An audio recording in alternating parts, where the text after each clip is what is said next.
제가 이렇게 얘기하면 목사님 제가 얼마나 고난 중에 있는데 곤고 중에 있는데 내가 얼마나 가진 게 없는데 배운 것이 없는데 날 사용하십니까? 내 형편과 처지가 얼마나 답답하고 갑갑하게 날 사용하십니까? 이렇게 가끔 저에게 눈빛으로 또 말로 물어보시는 분이 있습니다. 여러분 하나님 여러분을 어떻게 사용하시지 않을까? 오늘 가장 가치 있고 고귀한 예배자로 오늘 여러분을 사용하고 계십니다. 오늘 이 자리에 있는 여러분들 하나님 앞에 걸작품이고 위대하게 쓰임받는 사실을 깨닫기를 소원합니다. 오늘 본문 말씀을 저는 5번째 설교하고 있습니다. 아마도 이 말씀을 듣는 여러분에게 지루할지도 모르겠습니다. 가끔은 제가 이 성경을 펼칠 때마다 또 이 본문에 대해 묵상할 때마다 물론 감동과 은혜가 있지만 5번까지 내게 교훈과 도전을 주시는가 하는 생각이 듭니다. 20절에 하나님께서 우리에게 귀 쓰는 그릇이 있고 천이 쓰는 그릇이 있다는 말이 저에게 부닥침을 줍니다. 또 20절 맨 앞절에 큰 집에는 있습니다. 큰 집에 집이 있는데 아주 큰 집이 있습니다. 하나님 집을 말하는 겁니다. 이 세상의 역사의 무대를 말하는 겁니다. 이 큰 집에 금그릇도 있고 은그릇도 있고 나무그릇도 있고 질그릇도 있는데 그 중에 하나님께서 귀하게 여기는 그릇도 있었고 천하게 쓰는 그릇이 있었다는 겁니다. 그래서 오늘 우리의 핵심 포인트는 처음부터 마지막까지 5번을 접하면서 이왕 쓰임 받을 거, 이왕 우리가 하나님 앞에 살아갈 거 귀하게 쓰임 받는 사람이 되자. 할렐루야. 네, 그렇게 되자는 겁니다. 오늘 우리는 이 말씀을 쭉 생각하면서 하나님이 금도 좋고 은도 좋고 나무도 좋고 질그릇도 다 좋지만 깨끗해야 사용한다. 깨끗해야. 깨끗한 그릇이어야 하나님이 사랑한다.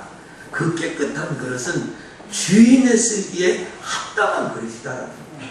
저는 오늘 주일날 하나님 앞에 2가지 마음이 교차가 되는데 앞서 우리가 나누었던 그런 무거운 마음과 또 한마디는 기쁘고 즐거운 마음입니다. 그것은 어떤 마음이냐 하면은 어제 우리 아침에 저녁 늦게 금요기도를 끝나고 아침 8시쯤에 모여서 중앙초등학교에서 축구를 했습니다. 그래서 많은 우리 장로님도 나오시고 시장 나오셔서 축구를 한 10여 명 했는데 그 중에 반 이상은 여학생들입니다. 여학생. 여자들이 있어요. 여자. 근데 그리고 뭐 우리 안집사님도 식사 사주셔서 밥 먹고 이렇게 왔습니다. 근데 제가 그게 아니라 오늘 평상시보다 주일날 모는 숫자보다 오늘 예배 드리는 사람은 적습니다. 그건 뭐 뻔한 일이죠. 그렇죠? 그래서 주일날 명절에 피는 목사님들 싫어합니다. 그렇죠? 그럼 오늘 우리 교회도 그렇게 청소 열심히 안 해도 되는데 그 아이들이 밥을 먹고 하는데 물론 그 마음을 내가 잘 모르겠습니다. 그러나 그 중심은 잘 모르겠지만 아이들이 교회를 청소하는데 기뻐하는 거예요. 막 애들이 뭐 시끌벅적하고 청소하는데 화장실 청소, 계단 청소 여기 하는데 애들이 뭐 갖고 와라 해도 예전보다 훨씬 나은 자세를 표현해요. 4층 청소하고 하고 화장실 하고 이 저기 뭐 주방 닦고 하는데 애들이 신이 나서 하는 거예요. 여학생이. 오늘 우리 주일인데 주일 예배를 저도 같이 청소를 했는데 아이들이 많으니까 또 청소도 일찍 끝나는 거예요. 얼마나 마음이 기쁘고 즐거운지. 그래 얘네들이 토요일날 축구를 하러 나온 것이 아니라 하나님이 주일을 준비하기 위해서 교회 와서 청소하기 위해서 하나님이 보내주셨구나. 제 마음 그 말인데 오늘 계단을 떠나면서 교회를 다니면서 계속해서 축복합니다. 하나님 아이들이 조금이나 변했군요. 애들이 너무 즐거웠고 언제만 그러고 내일부터 안 그럴 수도 있습니다. 사실은요. 그러나 제가 보는 느낌이 그랬습니다.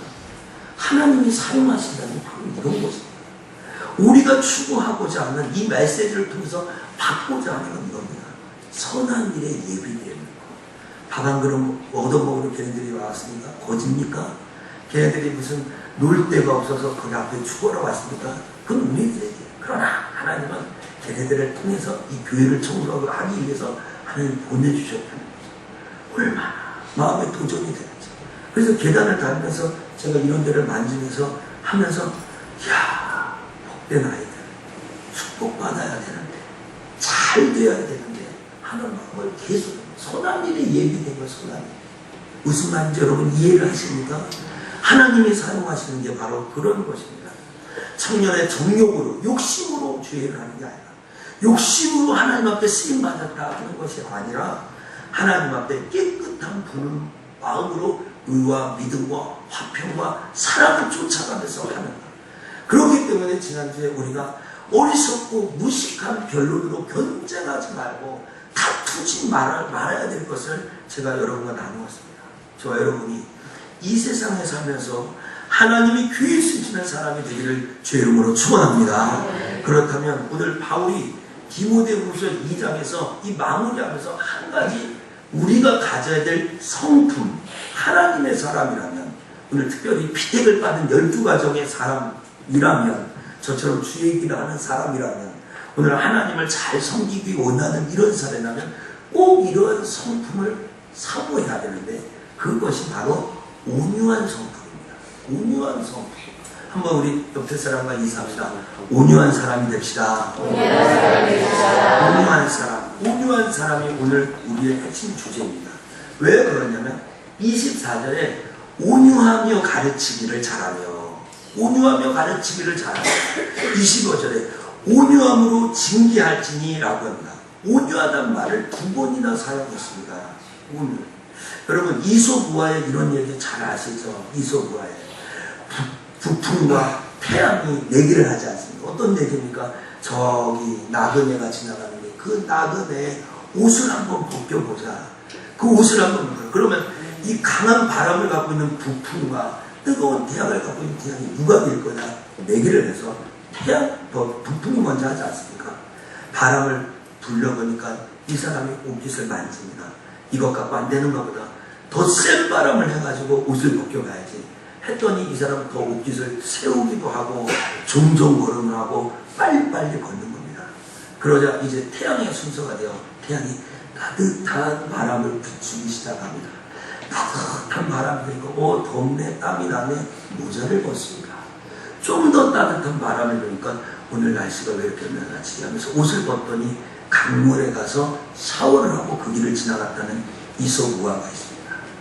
여러분, 오늘 이처럼 하나님이 원하시는 것은 작은 부드러움이 있습니다.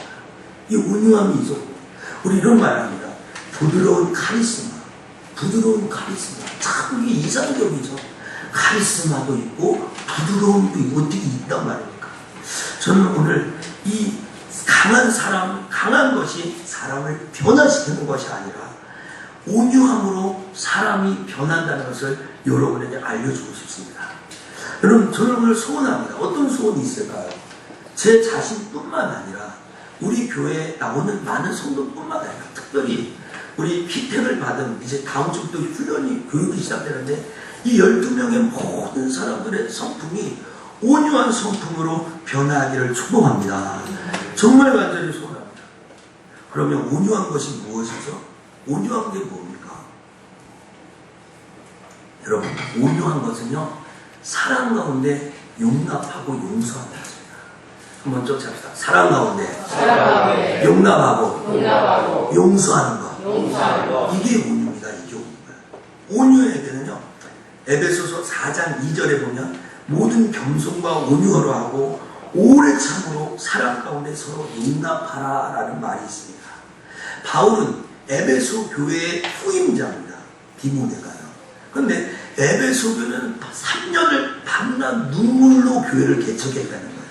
근데 그 교회를 가장 사랑하는 제자 디모데에게 물려줄 때, 또 에베소의 장로들과 마지막 문안 인사할 때 사도행전에 보면 바울이 그를 끌어안고 옵니다. 끌어안습니다. 그리고 그 끌어안은 그 교회에 바울이 디모데에게 온유한 성품, 온유한 마음이 있어야 된다고 얘기하는 겁니다. 여러분, 이 온유함이 명사로 쓰면 성질이 온화하고 부드럽다라고 말하는데, 우리는 온화한 성격이야, 온유하고 겸손한 사람이야, 뭐 이런 얘기를 하지 않습니까? 근데 우리가 한 가지 짚고 넘어야 될 것이 있습니다. 온유하다는 말이 연약하다는 것이나 우유부단하다는 것이나 강한 것을 자제하는 것으로만 치부하는 것은 잘못된 생각입니다. 구약 히브리어에 안화라는 말인데, 그것은 절하다, 구부리다, 겸손해지다, 낮아지다라는 뜻이 있습니다. 그러니까 여기에서 말하는 그 온유하는 그말 앞에 절하는 거예요. 굴복하는 거예요. 구부리는 거예요. 지난주에 원고에 이런 말을 썼죠, 제가요. 내가 그 사람 앞에 무릎 꿇면 그 사람은 내 앞에 엎드린다. 싸우지 말고, 다투지 말고, 내가 그 사람 앞에 무릎 꿇을 수 있는 용기가 있다면 언젠가 그 사람은 너 앞에 엎드려지고 말 것이다. 이런 문구를 제가 지난주에 나누지 않았습니까? 오늘 여러분, 신약성경에 온유라는 말이나 프라우테스는 사람에게 쓰지 않고 예수님에게만 썼습니다. 예수님의 그 성품에게만 이 온유라는 말을 썼고, 이 온유라는 말이 얼마나 중요하면 산상수훈의 8가지 팔복이 나올 때 세 번째로 이 온유한 자는 땅을 기업으로 갖는다는 축복의 메시지가 나옵니다. 여러분, 온유한 사람입니다. 오늘 이 온유한 말에는 사랑과 용납과 용서라는 말이 있어요. 두 가지 말, 사랑과 용납, 용서와 사랑. 이것이 여기 안에 담겨져 있는 것입니다. 여러분, 오늘 성경에서 온유라는 단어가 27번 나옵니다. 그런데 이 27번이 어디에 쓰였는가 찾아봤더니 사랑이라는 말과 같이 쓰였던지, 아니면 용서라는 말과 쓰였던지, 아니면 그런 의미를 가지고 쓰였던지 셋 중에 하나더라고요. 여러분 한번 성경 검색 사이트 한번 찾아보면 다 찾을 수 있습니다. 그러므로 이 온유라는 말에 친구가 있는데, 제가 오늘 설교 원고에 친구라고 했는데, 온유하고 늘 붙어 다니는 녀석들이 있어요. 그것이 무엇입니까? 사랑입니다. 온유하고 그림자처럼 늘 붙어 다니는 게 있는데, 그게 무엇입니까? 용납입니다. 용납. 그게 용납입니다. 그게 사랑이고, 그게 용납. 그 친구입니다. 친구. 그림자입니다. 오늘 이 에베소 교회에 절실히 필요했던 것은 무엇입니까? 온유한 마음입니다. 온유한 마음. 온유한 마음이 그에게 필요한 겁니다. 오늘 이 온유한 마음이 에베소 교회에 필요했던 것처럼, 저는 오늘 석천교회 담임 목사로서 우리 모든 성도들의 성품 가운데 온유한 성품이 필요하고, 특별히 임직을 받은 사람은 한다 하면 못하는 겁니다. 오늘은 할 것 같았는데 지나고 나면 못하는 게 사람입니다. 어쩔 수 없습니다. 다 그런 게 사람입니다. 오늘 성품의 개조가 일어나지 않으면, 성품이 변화되지 않으면 언제든지 반드시 그 사람은 육의 자리로 반드시 가 있게 됩니다. 그럼 오늘 여러분, 이 12명의 임직자들 성품의 변화를 위해 기도를 많이 하셔야 됩니다. 성품의 변화를 위해 간절히 하나님 앞에 기도하셔야 됩니다. 아니, 나는 임직자가 아니라 할지라도 오늘 이 자리에 우리 석천교회에 온유한 성품을 갖는 것이 우리 교회의 전통이었으면 좋겠습니다. 오늘 우리 교회 무슨 다툼이나 사랑이 부족해서 이야기하는 게 아닙니다. 우리 교회 오는 목사님들마다 교회 좋다고 해요. 그러니까 우리가 진짜 잘하는 줄 찾아가는 거죠. 목사님들이 이런 교회 없다라고 이렇게 이야기하니까 우리 교회가 진짜 사랑이 많은 줄 아는데, 아마 우리 교회 안에서도 굶주려 있는 사람이 있을 거예요. 사랑과 용서가 굶주려져 있는 사람이 반드시 있을 거예요. 수면 위로 드러난, 제가 3년 반 목회하면서 이 교회에서 일어난 여러 가지 문제거리는 없지만 수면 아래에 있는 문제는 있지 않겠습니까? 있지 않겠습니까? 우리의 감정의 골이 깊은 것들은 얼마든지 있지 않겠습니까? 여러분, 오늘 이 온유는 그냥 연약하다, 난 낮아졌다, 이런 걸 표현하는 것이 아니라, 온유는 오히려 강한, 자기 자신을 억제할 수 있는 강한 힘입니다. 내 감정을 절제할 수 있는 강한 능력이 온유지, 온유가 그렇게 연약하거나 이렇게 부들부들한 그런 것이 아닙니다. 세상에 강한 자가 누굽니까? 자기 감정을 컨트롤할 수 있는 사람, 자기를 관리할 수 있는 사람이 강한 사람입니다. 자기 감정을 컨트롤하지 못하고 자기를 컨트롤하지 못하는 그런 사람은 세상에 승자가 될 수가 없는 것입니다. 즉, 하나님 앞에서, 사람 앞에서 정말 자기의 권리를 주장하고 내 것만 이야기하는 그런 사람이 되지 말아야 됩니다. 사랑하는 석천의 성도 여러분, 제가 여러분의 담임 목사로 정중하게 부탁합니다. 여러분 신앙생활 하면서 상대방에게 친절하게 하십시오. 말을 툭툭 내뱉지 마시고 부정적인 말을 그렇게 하지 마시고 상대방이 친절하게 웃으면서 대하시고요. 불신자들에게 친절해야 합니다. 또 신자끼리는 더 친절해야 되겠죠. 자기가 하고 싶은 대로 다 말하고 하고 싶은 대로 다 행동하려면 그것은 여러분 집에서나 그렇게 하십시오. 교회나 공동체에서는 그렇게 해서는 안 됩니다. 자기 성격대로 말하고 행동하는 것은 여러분 인생이나 여러분 가족이나 그렇게 하십시오. 그러나 여러분 가족에게 친절하지 못한다면 여러분 가족은 행복하지 못할 거예요. 사랑이 넘치지 못할 거예요. 여러분 어느 가정에서 남편에게 사랑받지 않는 아내가 있겠습니까? 어떤 남편이 아내에게 사랑 안 받으려고 하는 남편이 있겠습니까? 어떤 자식이 부모에게 인정받고 칭찬받기를 포기한 자녀가 있겠습니까? 어떤 부모가 자식에게 존경받지 않으려고 하는 부모가 있겠습니까? 여러분 이 말 안에 모든 것이 다 담겨있지 않습니까? 상대방이 원하는 게 무엇입니까? 남을 배려하고 도울 수 있는 것이 무엇입니까? 제 목회의 지론이 무엇인지 압니까? 내 주변의 사람들이 나로 인해서 행복했으면 좋겠다 하는 것입니다. 누구를 도울 수 있는 게 아니라 누구를 도울 수 있는 거예요. 여러분 저 아프리카에 100명, 200명의 아이들이 우리가 내는 20만 원만 있으면 문맹을 퇴치합니다. 초등학교에서부터 대학교까지 우리는 수억을 들여서 아이들을 가르치는데 한 달에 단돈 20만 원만 있으면 아프리카 한 부족의 한 아이 120명 아이를 대학, 문명, 고등학교 이렇게 10여 년 동안 교육할 수 있는 장수와 돈이 나옵니다. 한 달에 20만 원씩 한 달. 여러분 우리 과외보다 훨씬 싸지 않습니까? 저는 우리 아들도 제 설교를 지금 듣고 있는데 제 아들에게 원하는 것이 있습니다. 우리 성도들에게 원하는 것이 있습니다. 어떻게 하면 남을 도와줄까? 어떻게 하면 이 부족한 누구를 돕고 누구를 섬길 수 있을까? 어떻게 하면 내 옆에 있는 사람이 나 때문에 행복해질 수 있을까? 그것을 생각하다가 반드시 그 사람은 복되게 되고 축복받는 인생이 됩니다. 할렐루야. 여러분 그걸 아셔야 됩니다.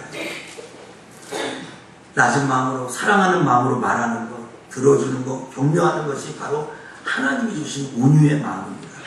가끔 이렇게 해요. 법대로 합시다 우리. 여러분 법대로 해야죠. 법을 지켜야죠. 그러나 여러분 중요한 건 이거 있지 않습니까? 법을 적용하는 것이 사람이라는 거예요. 법의 잣대를 대는 사람이 사람이라는 거예요. 오늘 목사님이 설교대로 다 하는데 그 말하는 뉘앙스는 여러분이 느껴지지 않습니까? 오늘 여러분 차가운 자를 가슴에 대는 것은 아무런 감동을 일으키지 못합니다. 따뜻한 가슴과 심장으로 성도와 세상과 불신자들에게 대하여야 열매가 나타납니다. 내게 있는 것을 구하고 나의 이익이 뭘까? 내 몸에 이만큼 이익이 아프면 벌벌 떠는 사람 있지 않습니까? 그런 식으로 접근하는 온유한 사람이 되지 못합니다.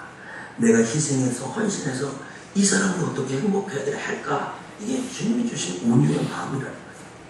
강한 것은 부러진다는 말 여러분 잘 아시지 않습니까? 강하면 부러집니다. 강해보면 사람들이 맞아요 라고 벅벅벅 했는데 그 사람 주변에 사람이 없는 거예요. 그 사람을 도울 사람은 아무도 없는 것을 봅니다. 여러분 인정이 많은 사람 앞에 사람이 들들들들 끓이지 않습니까? 내 주변에 사람이 없는 것은 여러분이 지나치게 사랑이 부족해서 그래요. 지나치게 여러분이 누구의 죄를 용납하고 용서해주지 않아서 그런 거예요. 여러분 강한 것을 굴복시킨 것은 바로 부드러운 것입니다. 부드러운 것만이 세상을 정복한다는 말이 있습니다. 세상을 정복한 것은 남자지만 그 남자를 정복한 것은 그 아내가 여자다 이런 말 우리가 하지 않습니까? 여러분 잔소리로 아이들이 변하면 100마디 1000마디 녹음이 태어나서 맨날 잔소리를 하죠. 저도 압니다. 여러분에게 제가 설교를 길게 한다고 해서 여러분이 변화되고 짧게 한다고 해서 변화 안 되고 그런 거 압니다. 저도 그걸 알고 있습니다. 그러나 그 사람들에게 가치나 사랑이 느껴질 때 그래 우리 엄마 아빠가 나를 소중하게 여겨 귀하게 여겨 라는 것을 느꼈을 때 그 아이는 변합니다. 저는 요 사이에 두려웠습니다. 저는 요 사이에 눈물 나도록 고통스럽게 하나님 앞에 기도하는 것이 있습니다. 그것은 무엇이냐면 우리 아이들을 피멍이 되게 잃었을 때 우리 아이들이 그 아이들에게 훈계가 끝나고 아이들이 저를 피하는 거예요. 저하고 가까이 있는 시간에 저를 경계하는 거예요. 하나님, 내가 이 아이를 훈계했지만 내가 이 아이를 사랑한다는 것을 이 아이가 느끼게 해주십시오 라고 지금 기도합니다. 어제도 우리 아이를 끌어안으면서 아빠가 너를 때렸을 때 많이 아팠지? 그때 내 몸 멍들었지? 그 얘기합니다. 너 나쁜 말을 하고 나쁜 행동을 하면 아빠 또 매를 들 거야. 그러나 사랑하는 아들아, 그거 잊지 말아라.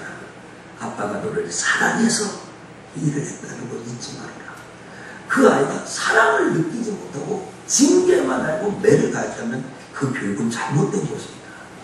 그것은 잘못된 것입니다.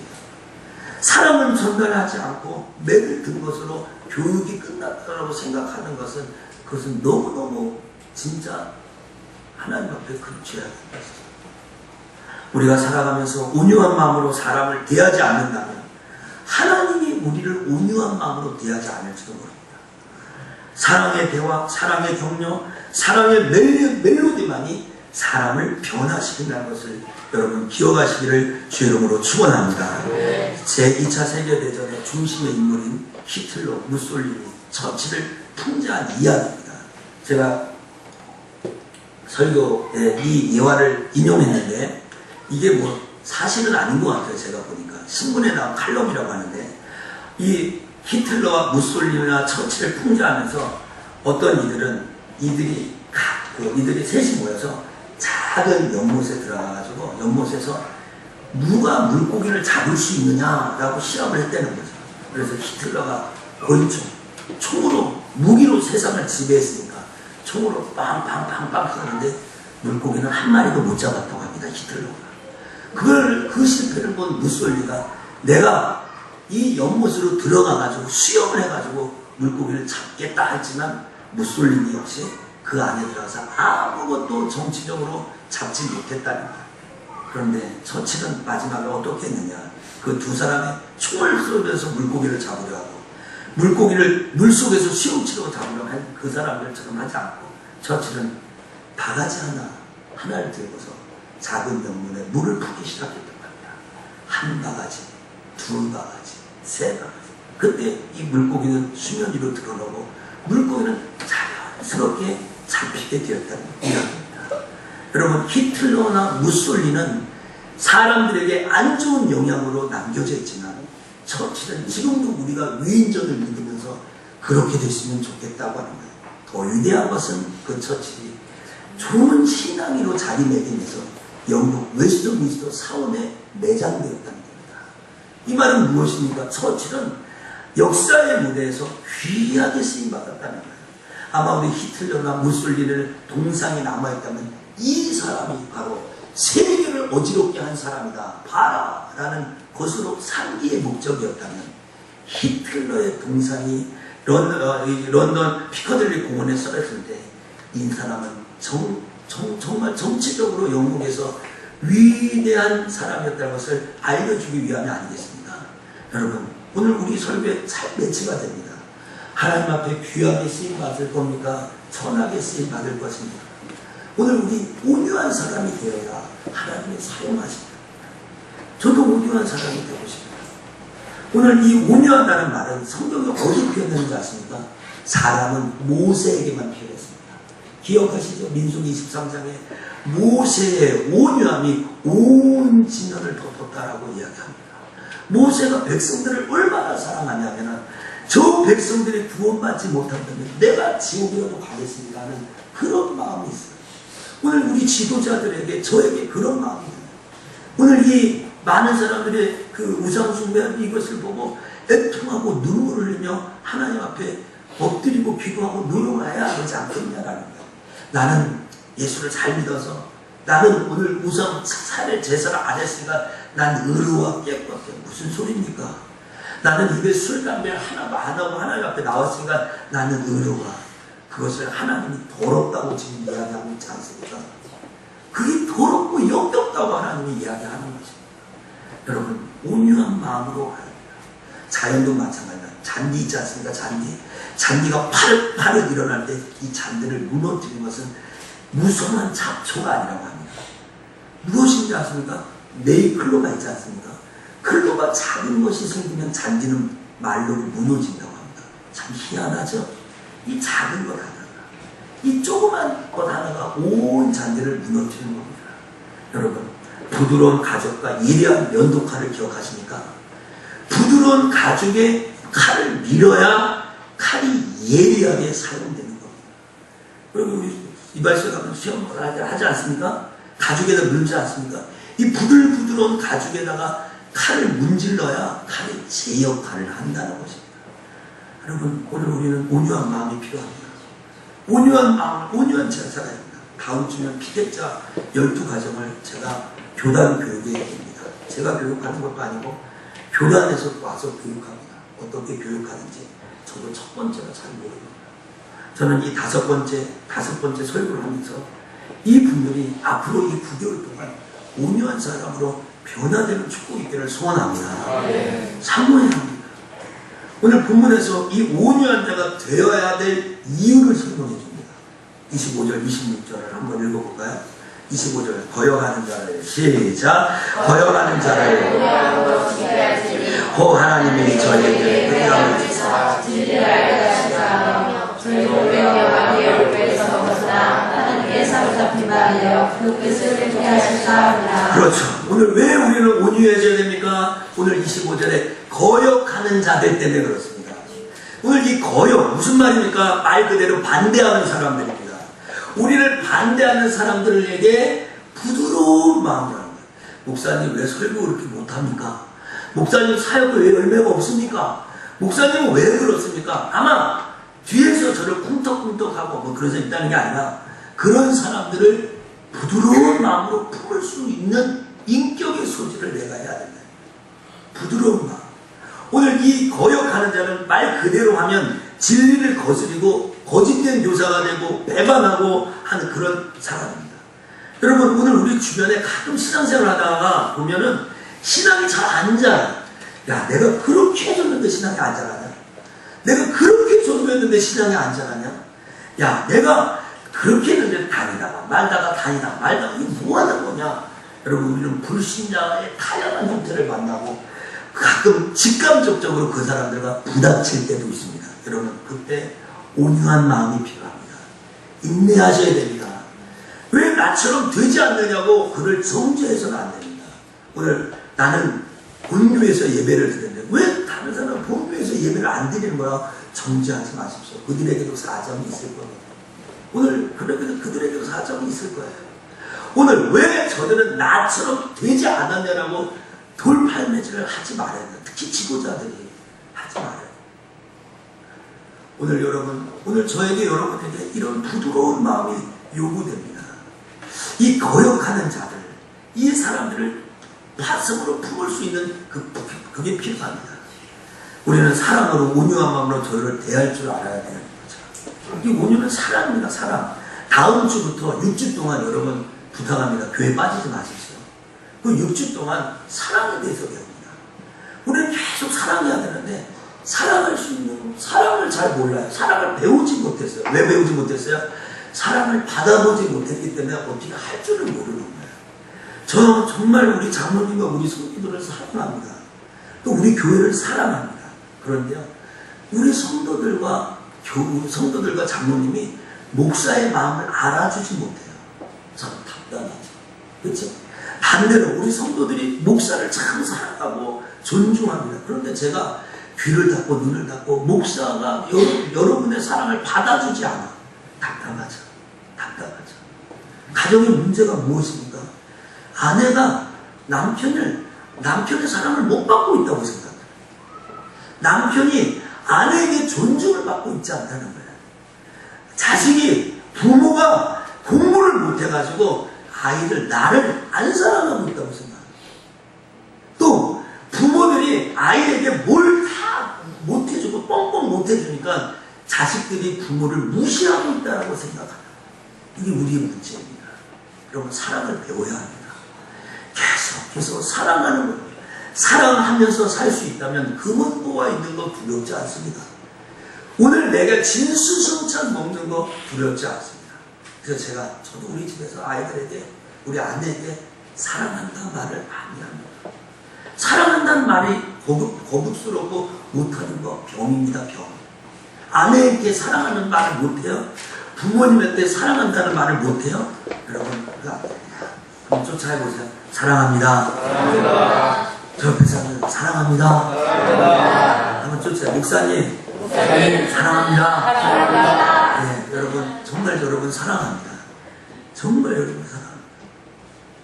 사랑하는 마음을 가져야 돼요.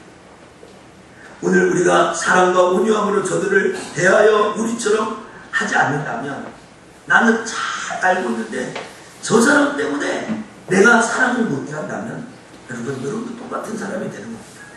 성경은 뭐라고 합니까? 저희들이 혹 회개한 마음을 주셔서, 회개할 마음을 주셔서 돌이킬지도 모르지 않냐. 여러분은 원수처럼 생각했던 사람을 용납하고 사는, 그 사람 어떻게 될지도 몰라요. 목사라면, 부모라면, 성도와 자녀에게 복음만 전했고 그들이 알아서 하라고 합니까? 아니죠. 그들이 올바른 길로 인도하기를 위해서 부단히 애를 써야 되지 않습니까? 오늘 우리에게 필요한 것이 있습니다. 그건 뭔지 아세요? 사랑을 할 때 인내해야 되는 거예요. 참아야 되는 거예요. 참아야. 기다려야 되는 거예요. 좀 잡시다. 인내하자. 오래 참자. 오늘 끝까지 인내하면서 권면해야 될 책임이 예수 사랑을 아는 우리들에게 있는 거예요. 오늘 물론 전적으로 하나님이 하시죠. 그의 마음을 돌이키고 강팍하게 하시고 하나님 앞에 나오게 하시고 우리에게 사랑을 회복하게 하는 거 하나님이 하시죠. 그러나 우리가 해야 될 것은 온유한 마음으로 자세를 견지해야 됩니다. 하나님이 저들을 어떻게 하실지 누가 합니까? 저는 여러분들에게 그런 얘기 많이 하죠. 여러분의 자녀가 학업이 잘 못하더라도 여러분 볼 때 볼품이 없어도 얘네들이 어떻게 될지 알 수가 없는 거예요. 여러분 교회 안에서 신앙생활 하면서 좀 믿음이 있는 애들이 공부 좀 못한다고 너무 이렇게 하지 마십시오. 그 아이가 어떤 일을 벌릴지 여러분은 어떻게 합니까? 어떻게 합니까? 알 수 없는 겁니다. 여러분 마찬가지로 지금 우리 주변에 나보다 믿음이 없다라고 에휴 저렇게 믿음이 없다. 어떻게 합니까? 어떻게 합니까?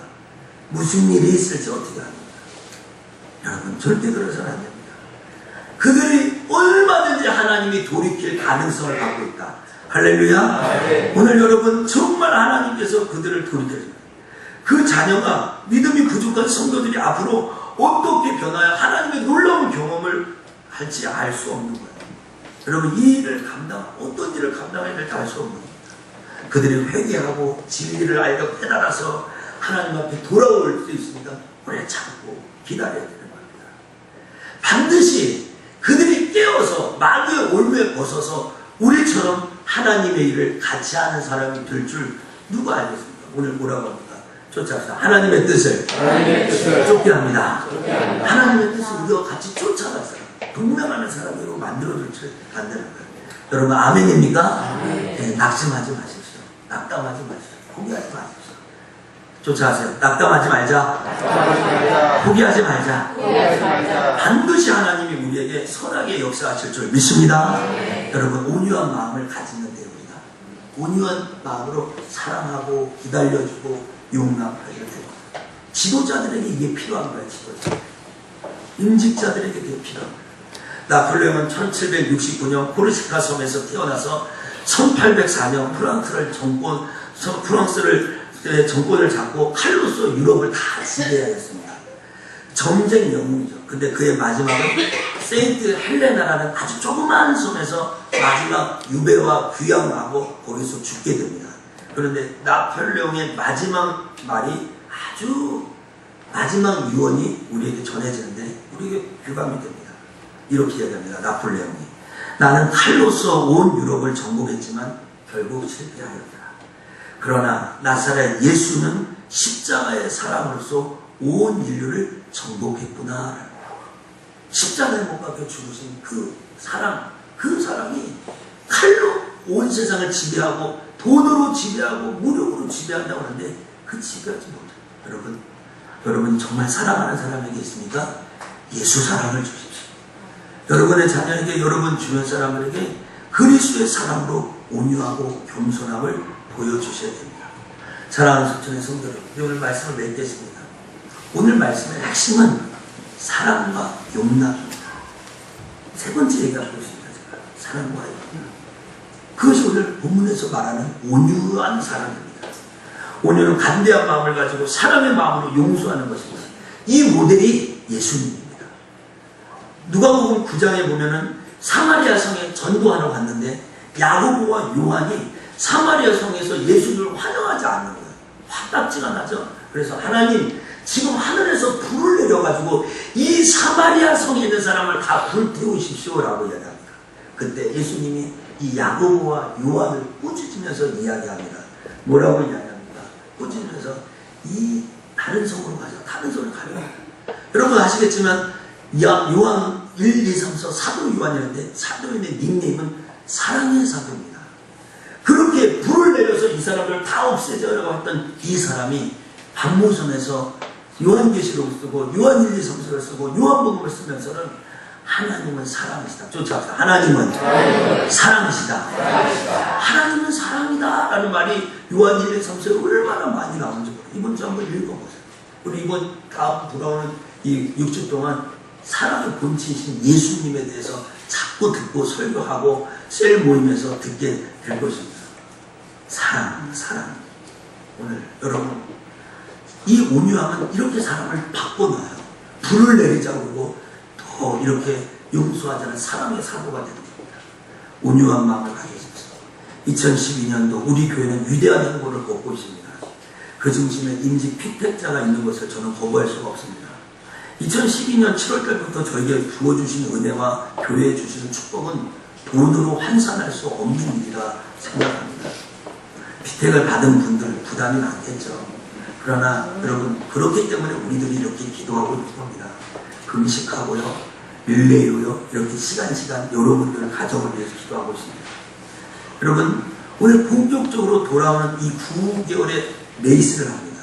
매주마다 임직자 가정, 안수집사, 장로님 부부, 또 권사들이 토요일 날마다 모여서 기도회를 할 것입니다. 1차, 2차, 3차, 4차 기도회가 계속 진행될 것입니다. 저와 함께 기도하고 또 주일날은 피택교육을 이제 6주 동안 또 받을 겁니다. 이게 1차의 관문입니다. 여러분 오늘 이 기간을 통해서 여러분이 가져야 될 영적인 목표가 있습니다. 그것은 무엇입니까? 그것은 온유한 마음. 12명의 가정들 잘 들으십시오. 여러분들이 얼마나 소중하길래 목사가 5주째 이 설교를 한단 말입니다. 이 자리에 어떤 분은 나는 피택받지가 않았는데 왜 내가 들러리로 이 설교를 들어야 돼? 하는 분 계십니까? 여러분 우리 교회가 사랑이 넘치는 온유한 교회가 되어야 되지 않겠습니까? 여러분 윗문이 맑아야 아랫문이 맑은 것입니다. 목사가 사랑이 많아야 성도가 사랑이 많은 건 당연한 것입니다. 목사가 사랑을 베풀어야 또 중직자들이 일꾼들이 사랑할 수 있는 거 아니겠습니까? 여러분 기도하셔야 됩니다. 오늘 저는 우리 피택자들과 우리 성도들에게 우리 교회 정신으로 남아져 있으면 좋겠어요. 온유한 마음을 갖자. 사랑하고 용서하는 마음을 갖자. 그래서 오늘 저는 이 단어를 여러분 머릿속에, 뼛속에, 영혼 속에, 신앙 속에 새기셨으면 좋겠다 하는 마음이 듭니다. 새겨야 돼요. 온유한 마음으로 사랑하고 용납해야 돼요. 이것이 없다면 그 어떤 것을 이루어도 다 소용이 없는 것입니다. 하나님은 여러분을 사랑하고 자랑스럽게 여길 것입니다. 여러분 또한 하나님을 사랑하고 자랑스럽게 여기셔야 합니다. 석천교회는 여러분을 사랑하고 자랑스럽게 여길 것입니다. 그렇다면 여러분도 석천교회를 사랑하고 자랑스럽게 여기셔야만 됩니다. 저 또한 담임 목사로서 여러분을 사랑하고 자랑스럽게 여길 것입니다. 우리 장로님, 집사님 다 그렇게 여길 것입니다. 그렇다면 부족한 저를 여러분 또한 사랑하고 자랑스럽게 여기셔야 합니다. 날마다 자녀에게 약점을 들춰내는 부모가 진짜 부모입니까? 그 부모는 둘 중에 하나입니다. 그 부모가 어리석든지 진짜 부모가 아니든지. 반대로 자기의 부모의 허물을 들춰내는 자녀가 있습니까? 그것도 두 자입니다. 하나는 그가 어리석고 불행하고 축복받지 못하는 사람이든지 아니면 진짜 자녀가 아니든지 할 겁니다. 우리가 하나님 앞에 인식을 받고 하나님 앞에 구원을 받고 하나님의 자녀라고 운운하면서 온유한 마음을 가지지 못하고 교회에 대해서, 교우에 대해서, 하나님에 대해서 자꾸 부정적인 말을 하고 그렇게 해야 되면 여러분은 죄송하지만 신자가 아니든지 어리석든지 둘 중에 하나입니다. 여러분에게 축복을 떠났든지 중생받지 못했든지 둘 중에 하나입니다. 여러분 생각해 보세요. 우리 아들이나 제가 맨날 가서 욕을 하고 우리 엄마 아빠 얘기하면 이 아들입니까? 아들이 축복받겠어요? 이 아들이? 축복받죠. 우리 아들이 밖에 나가서 우리 아버지 흉을 뽑고 늘 다니는 그 아들이 있다면 그 아들이 축복받겠어요? 그러니까 여러분 이 기독교단에 부정적인 생각이나 말을 아예 하지 마십시오. 쫓아서 하나님이 우리 교회를 사용하시고 나를 축복하신다. 할렐루야. 이렇게 하면서 축복하고 긍정적인 말을 하셔야 됩니다.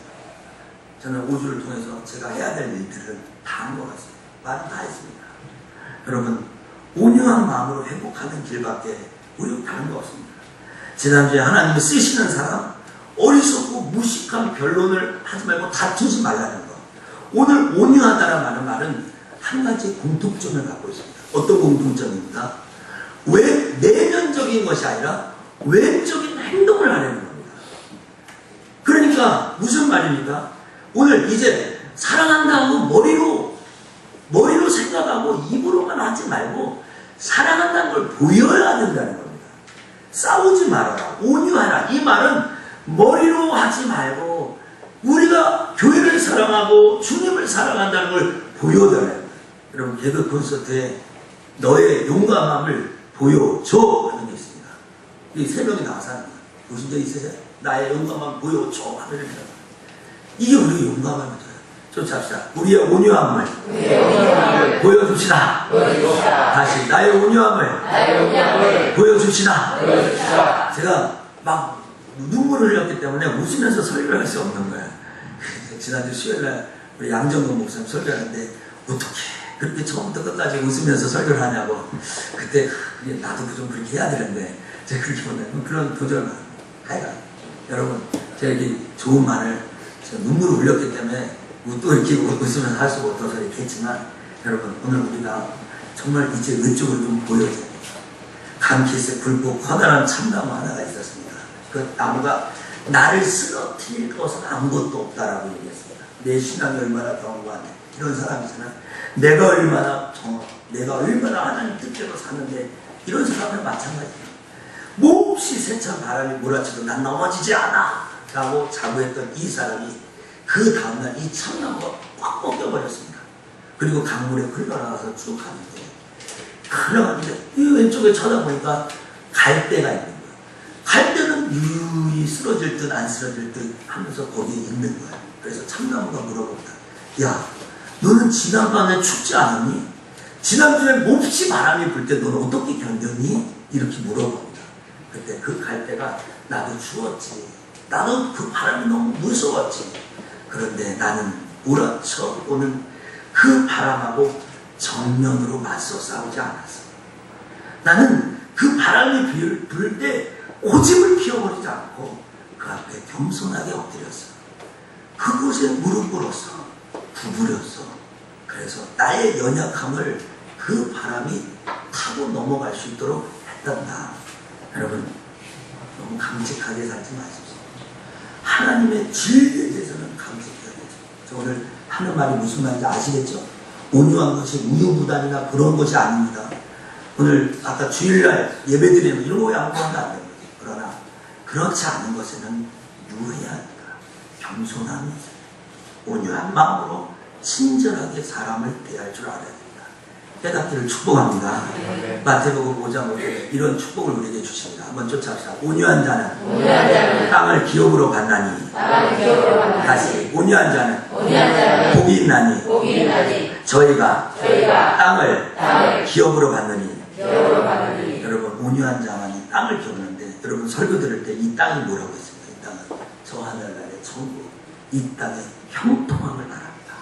온유한 자에게 이 축복이 있습니다. 사랑이 많고 용서를 잘하는 이 사람에게 하늘의 천국의 축복과 이 땅의 형통이 있습니다. 저는 이 축복을 사모합니다. 저도 사모하고 여러분도 사모해서 그런 은혜와 은총이 우리에게 있기를 주의 이름으로 축원합니다. 기도하겠습니다. 하나님, 모세